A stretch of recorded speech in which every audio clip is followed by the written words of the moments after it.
Donc prenons nos Bibles, nous continuons sur notre marche. La Bible nous dit, nous avions pris le texte qui déclare qu'à chaque jour suffit sa peine. Donc toi, en tant qu'enfant de Dieu, tu dois croire par la foi et par l'espérance que donne l'Écriture que la peine d'aujourd'hui ne sera pas celle de demain. Car à chaque jour suffit sa peine. Amen. Donc tu peux traverser des douleurs, tu peux traverser des difficultés, tu peux traverser des soucis, tu peux traverser des complications, la maladie, les angoisses, les persécutions.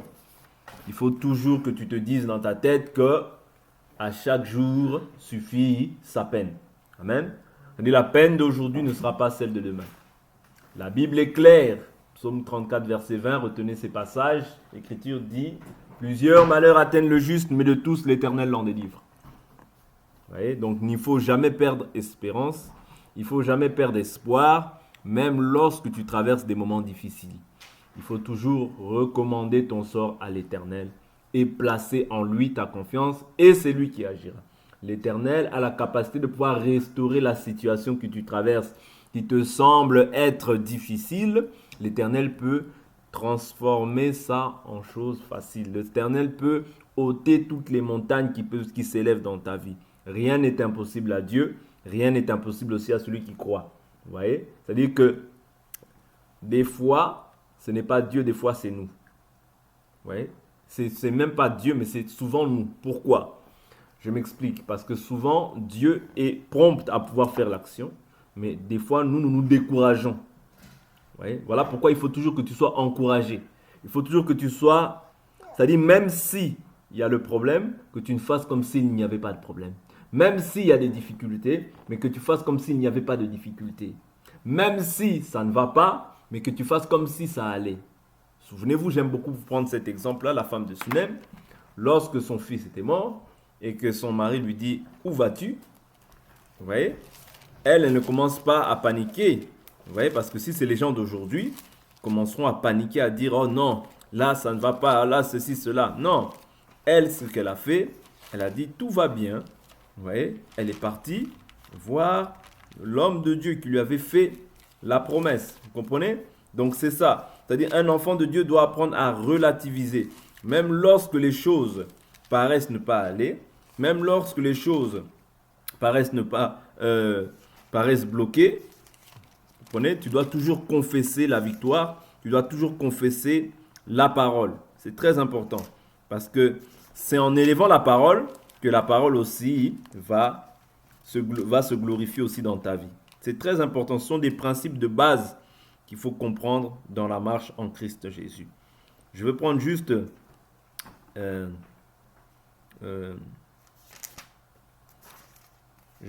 l'écriture. Hein.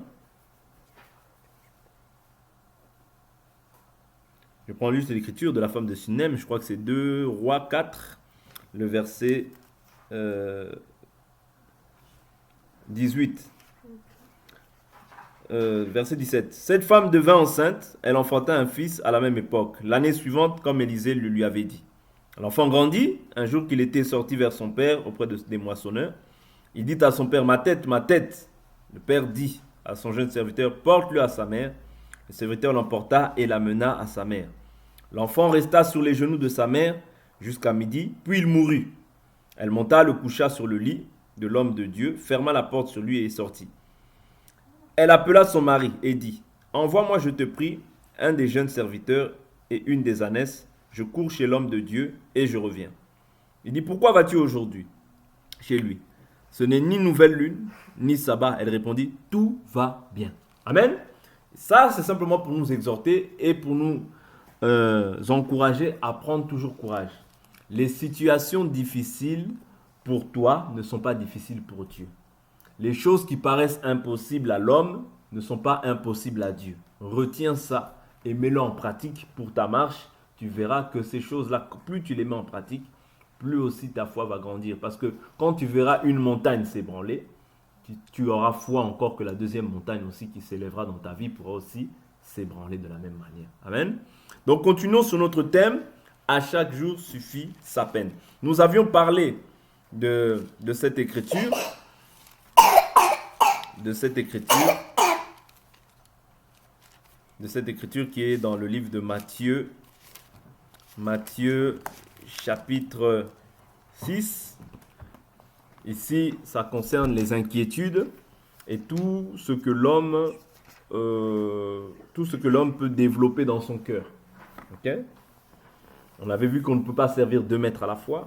On avait vu que nous ne pouvons pas nous inquiéter de la nourriture, du vêtement et de la nourriture, du vêtement, parce que cela, ce sont les païens qui le recherchent.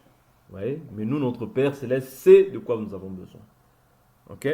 Donc, la chose que nous devons chercher au préalable, c'est le royaume des cieux, sa justice. Quand on parle du royaume, nous avons vu que le royaume, c'est Christ en nous, n'est-ce pas? Luc 17, 21. On ne dira plus le royaume des cieux est ici, il est là, mais le royaume de Dieu est dedans de vous. Ok? Donc maintenant, le royaume, c'est quoi en soi? Bien sûr, j'ai accepté Christ, c'est un pas. Mais Jésus dit quoi? Enseignez-leur aussi à garder mes commandements. Vous voyez? C'est-à-dire que l'enseignement te permet maintenant aussi de pouvoir faire ce qu'on appelle c'est-à-dire de pouvoir créer en toi ce qu'on appelle le renouvellement d'intelligence. Être renouvelé dans ta manière de faire, dans ta manière de te conduire. Vous voyez?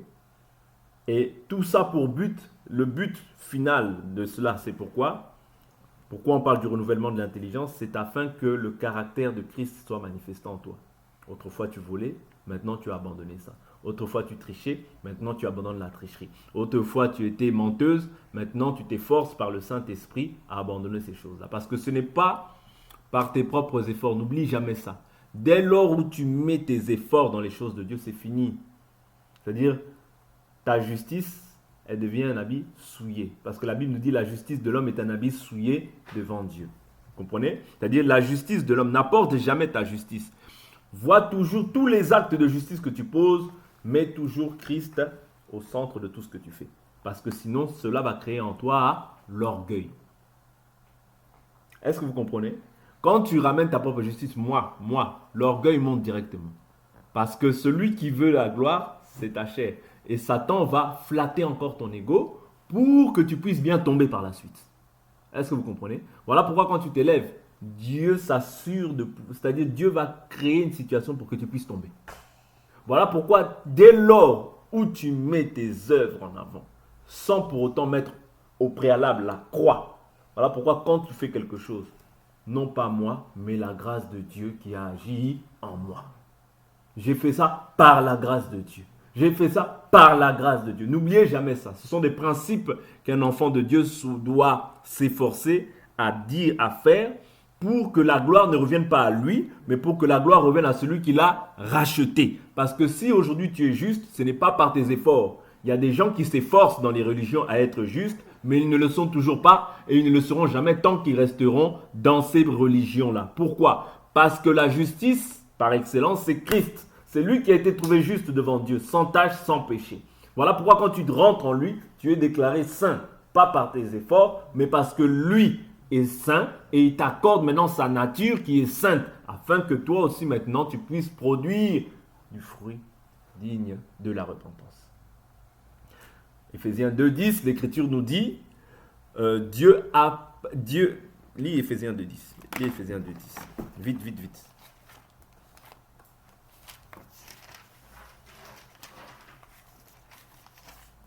Vite. En réalité, c'est lui qui nous a fait, nous avons été créés en Jésus-Christ pour des œuvres bonnes que Dieu a préparées d'avance afin que nous les pratiquions. Amen. Vous voyez? C'est-à-dire nous avons été créés, nous sommes son ouvrage, nous avons été créés en Christ Jésus pour des œuvres bonnes que Dieu a préparées d'avance afin que nous le pratiquions. Ça veut dire que nous avons été créés en Christ Jésus. C'est-à-dire les œuvres que tu pratiques, c'est Dieu qui les a créées d'avance. Vous voyez? Dieu qui a arrêté ça d'avance. Mais c'est en Christ, pas en dehors de Christ. Je vous dis toujours, si tu commences à dire moi, l'orgueil vient. C'est-à-dire l'orgueil n'échappera pas. L'orgueil viendra, va gonfler ton ego. Moi. Et tu veux t'égaler à Dieu. Quand tu veux t'égaler à Dieu, Dieu va s'arranger pour te faire tomber. Parce que c'est le diable, c'est ce qu'il a voulu faire. Je serai semblable au Très-Haut. Vous comprenez? Je monterai dans les nuées du Très-Haut. Je serai semblable au Très-Haut. Vous voyez? Pourquoi? L'orgueil est monté dans son cœur. Voilà pourquoi il est très dangereux de se mettre en avant. Nous nous abaissons, nous nous humilions et nous croyons que c'est Dieu qui nous élève en son temps. Et même quand Dieu t'élèvera, aie toujours des sentiments nobles. Parce que la Bible nous dit, ayez en vous les sentiments qui étaient en Christ, lui qui était l'égal de Dieu, n'a pas pris comme une proie quoi? À arracher d'être égal à Dieu. Mais il s'est dépouillé en lui-même. En faisant quoi? En prenant la condition d'un esclave, après avoir vécu dans la condition d'un homme. C'est pourquoi Dieu l'a souverainement élevé. La condition d'esclave, c'est quoi? C'est cette chair qu'il a portée. Une chair qui est semblable à celle du péché. Vous voyez? Parce que Dieu est saint. Dieu n'a pas, c'est-à-dire Dieu en lui, il n'y a pas le péché. Quand Christ prend ce corps, il prend la condition d'un esclave. Parce que c'est cette chair qui est vendue au péché. N'est-ce pas? Oui, il est semblable au pécheur. Ok?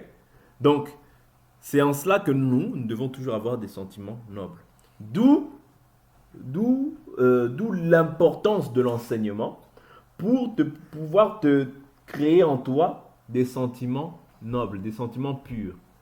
Sans l'enseignement, tu ne peux pas comprendre l'écriture qui dit que l'humilité vous fasse voir les autres comme étant plus grands que vous-même. Sans l'enseignement, tu ne peux pas comprendre ça. C'est-à-dire l'humilité doit te faire voir l'autre comme s'il était plus grand que toi-même. Ça, c'est le rôle de l'humilité. Vous voyez? L'humilité ne peut pas faire en sorte que tu deviennes pire. Non. L'humilité doit faire en sorte que tu t'abaisses davantage. Que tu ne te considères pas comme si tu étais quelque chose, mais tu te considères comme si tu étais rien. Écoute. Est-ce que vous comprenez? Le rôle de l'humilité.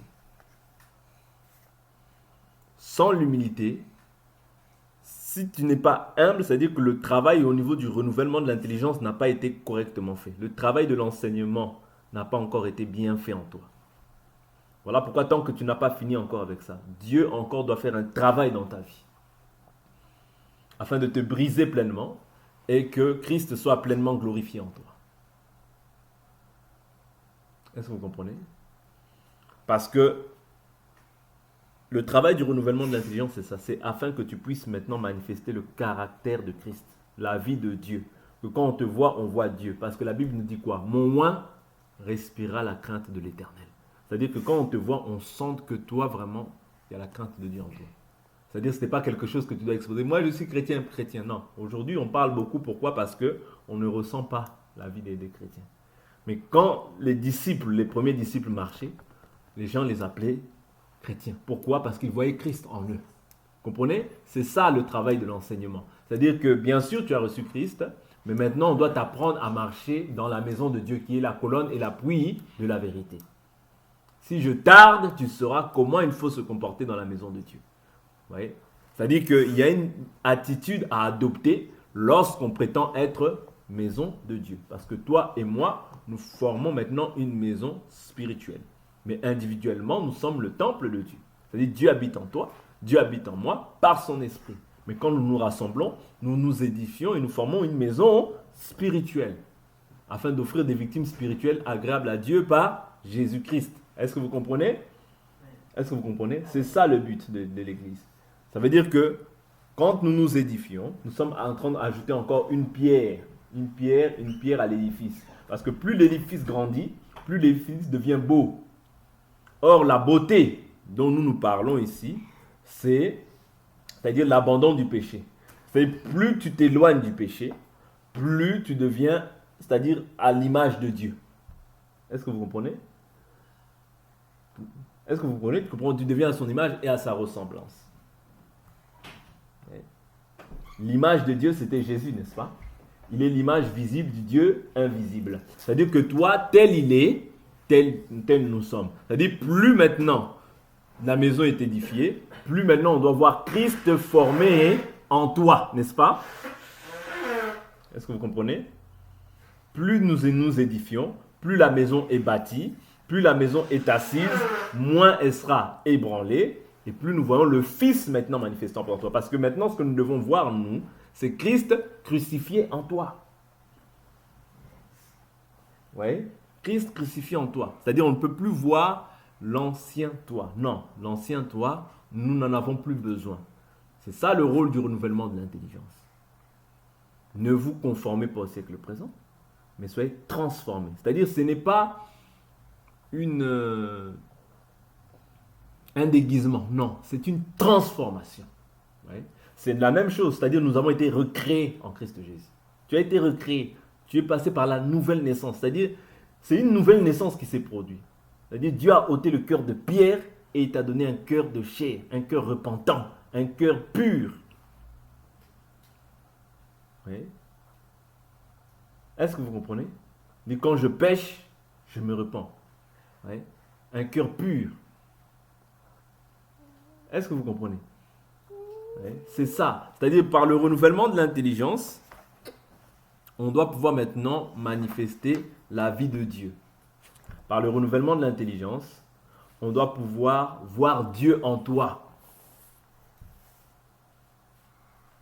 C'est ça le rôle de l'enseignement.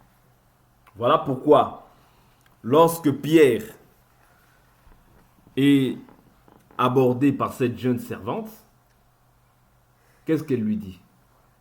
Elle lui dit, toi aussi tu es de l'heure. Il dit non, il nie. Mais elle dit, si tu es de l'heure. Pourquoi? Ton langage te trahit. Vous voyez? C'est-à-dire, c'est ça. C'est-à-dire, plus on reste avec Jésus, plus on ressemble à Jésus. Plus on demeure en Jésus dans sa parole, plus on devient maintenant parole. Est-ce que vous comprenez le rôle du renouvellement de l'intelligence? Oui. Mais tu peux aussi rester incrédule face à cette parole aussi. Et t'endurcir. Même quand on est là, on peut parler de Jésus, mais toi tu fermes ton cœur. Tu peux fermer aussi ton cœur à cette parole. Mais c'est pas grave, parce que pour toi, ce sera aussi, c'est-à-dire tu auras entendu. Moi, je suis pur de ton sang à ce niveau-là. Moi, l'essentiel, c'est que tu as entendu. L'essentiel, c'est que j'ai fait ma part. Mais devant Dieu, tu rendras des comptes, parce que quand tu entends, c'est aussi un jugement pour toi. Est-ce que vous comprenez? Parce qu'on n'est pas là pour faire, dans caresser les gens par le sens du poil, mais on est là pour annoncer la vérité, afin que chacun d'entre nous prenne des dispositions par rapport à ce qu'il entend. Ok? La foi vient de ce qu'on entend. Plus tu entends, la foi aussi doit grandir. Ouais? La foi aussi doit grandir. Parce que cette parole, c'est toute une nourriture. Tu ne peux pas rester, Paul dit, quand j'étais enfant, je parlais comme un enfant. Mais quand j'ai grandi, j'ai mis un terme à ce qui était de l'enfant. C'est-à-dire que plus tu entends cette parole, plus maintenant les désirs de l'enfance doivent disparaître. Parce que l'enfant ne demeure pas dans la maison, mais c'est le Fils qui demeure. Si le Fils vous affranchit, vous serez réellement libre. Est-ce que vous comprenez? C'est-à-dire le Fils doit t'affranchir. Afin que tu sois réellement libre. Est-ce que vous comprenez? C'est-à-dire le travail du renouvellement de l'intelligence, c'est afin de bannir aussi tout ce qui est lié à la chair. Inquiétude, soucis de ce monde, les passions, les richesses de ce monde. Dieu sait de quoi tu as besoin. Ne t'inquiète de rien. Voilà pourquoi nous avons vu, à chaque jour suffit sa peine. Tu peux traverser une peine aujourd'hui, une difficulté, mais cela ne veut pas dire que ce sera la même demain. Ok? Parce qu'il y a une espérance pour ceux qui croient au nom de Jésus-Christ. Et Dieu a dit, je ne t'abandonnerai pas, je ne te délaisserai pas. Place ton espérance en l'éternel. Ne place pas ton espérance sur des choses qui sont éphémères et passagères. Quand tu t'attaches à Dieu, Dieu est derrière sa parole pour l'accomplir. Même si tu ne vois rien, crois et tu verras la gloire de Dieu. Parce que souvent on croit, mais on croit vraiment comme on veut croire. On croit parce qu'on a beaucoup de sécurité en France. Mais si maintenant tout ce confort-là, on le perd, il y a la guerre. Est-ce que tu vas continuer à croire? C'est-à-dire tout ce que même tu as mis en banque, en compte en banque, il n'y a plus rien. Est-ce que tu vas continuer à croire? Est-ce que vous comprenez? Parce qu'on n'est pas à l'abri. Oui, on n'est pas à l'abri. Dieu peut permettre ces choses-là juste pour éprouver ta foi, pour voir de quelle nature est ta foi. Est-ce que l'enseignement que tu entends là, est-ce que c'est simplement parce que là, tu sais qu'en fait, bon, tu entends l'enseignement, mais tu sais que si tu as envie d'aller retirer 100 euros, tu peux. Mais si même là, il n'y a plus rien, comment est-ce que tu vas te comporter? Est-ce que tu ne vas pas aller sur le trottoir pour aller te prostituer? Ah ben oui, parce qu'il faudra garder la foi, même si tu ne manges pas aujourd'hui. Crois que, même si tous les enfants n'ont pas mangé, crois que Dieu peut faire un miracle le lendemain pour te donner la nourriture. Mais si tu commences à aller dire non, non, non, moi, il n'y a plus de travail, il n'y a plus rien, il faut que j'aille me prostituer pour pouvoir subvenir à mes besoins, là on comprend qu'en fait ta foi, tu n'as jamais eu la foi. Parce que la foi aussi nous enseigne, Paul dit je sais vivre dans l'abondance, je sais vivre aussi dans la disette. Est-ce que vous comprenez? C'est-à-dire que la foi d'un enfant de Dieu n'est pas simplement toujours tout est bien, non.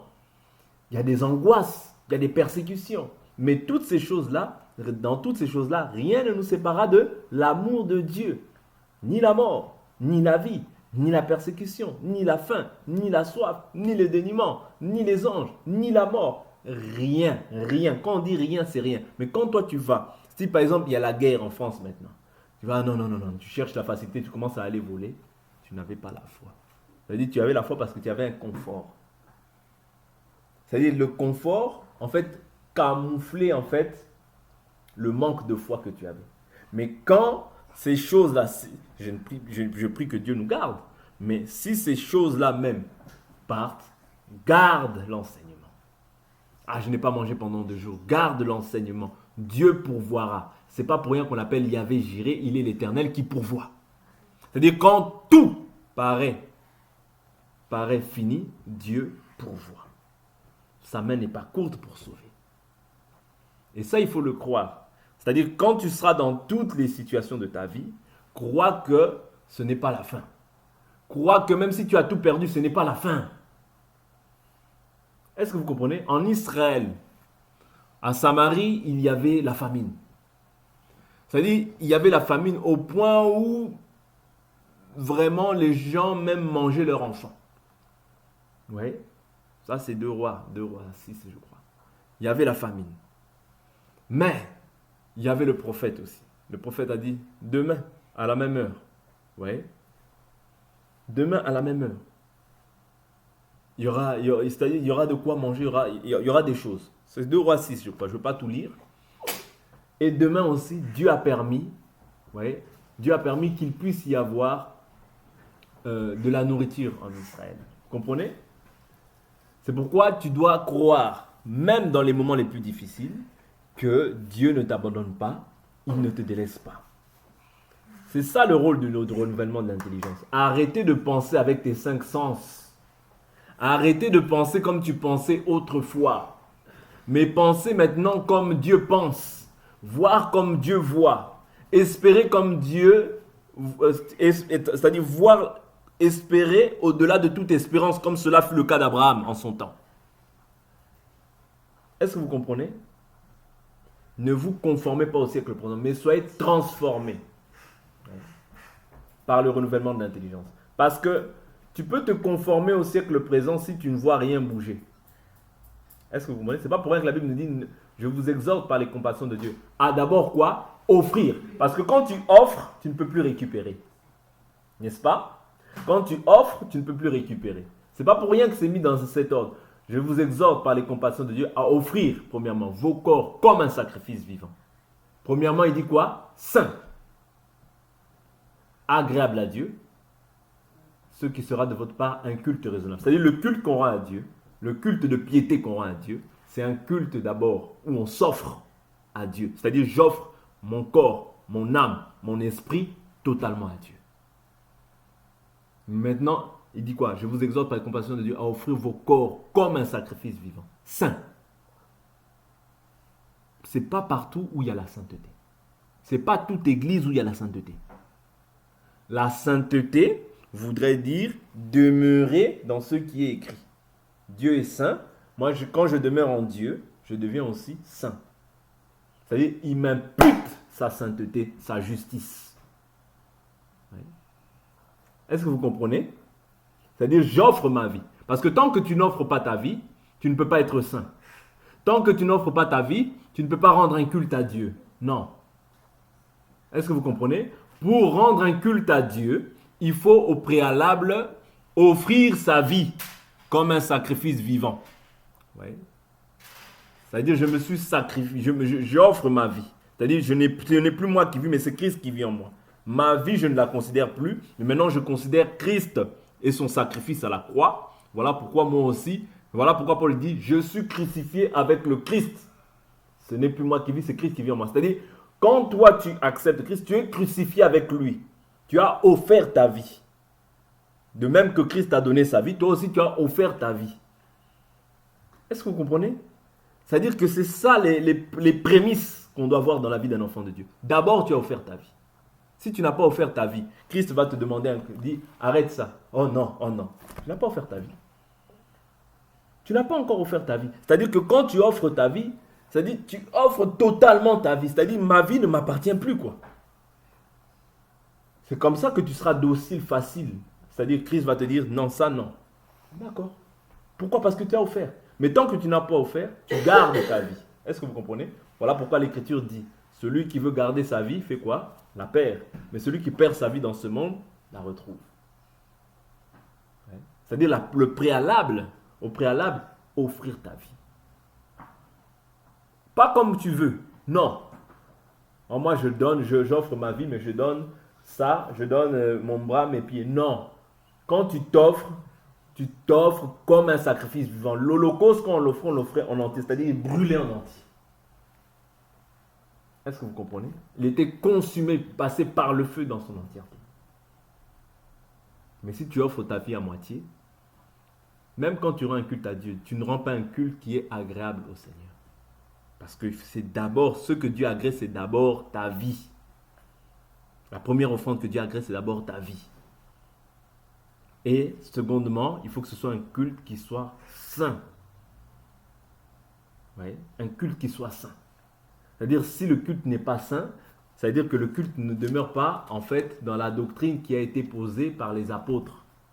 Voilà pourquoi on appelle ça la saine doctrine. Parce que c'est une doctrine saine, pure, sans tache. Est-ce que vous comprenez? C'est-à-dire, si tu ne demeures pas dans la saine doctrine, tu n'es pas saint. Parce que c'est la saine doctrine qui nous rend saints, qui nous rend purs.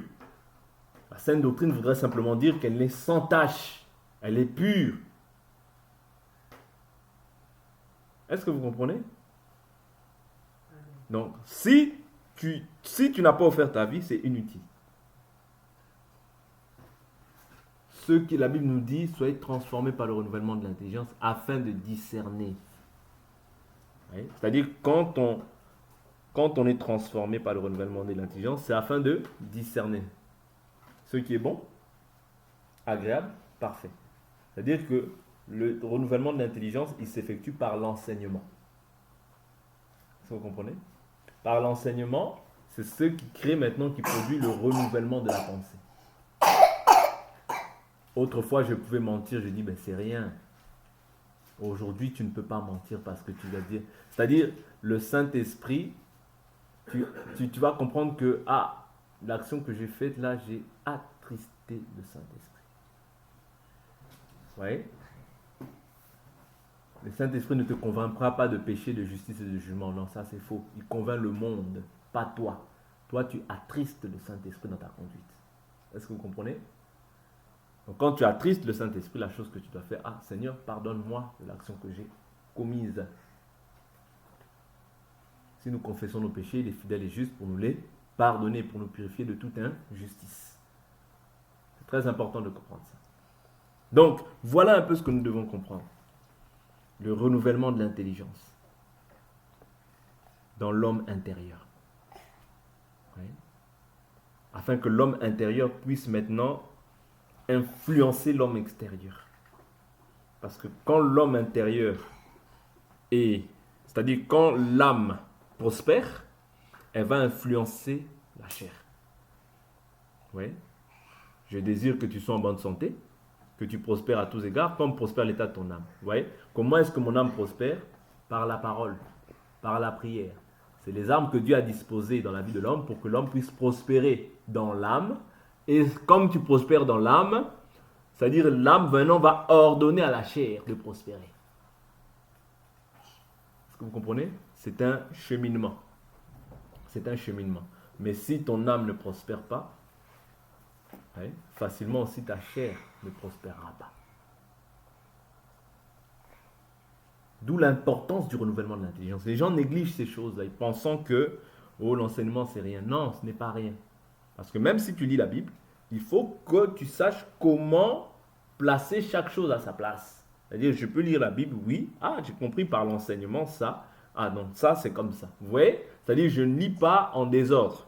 Non, je lis, mais l'enseignement me permet de pouvoir mettre des balustrades, me permet de pouvoir savoir ce qui est vain et profane. L'enseignement me permet de pouvoir comprendre en fait ce que Dieu attend de moi étant un enfant de Dieu. C'est très important. Ce sont des principes que nous devons retenir pour notre foi, pour notre salut. Parce qu'il n'y aura pas une autre foi. La foi que nous annonçons, la Bible nous dit que le salut a été transmis une seule fois à tous les saints. Donc en dehors de la foi que nous annonçons, il n'y en aura pas une deuxième. D'où attachons-nous à ce qui est essentiel.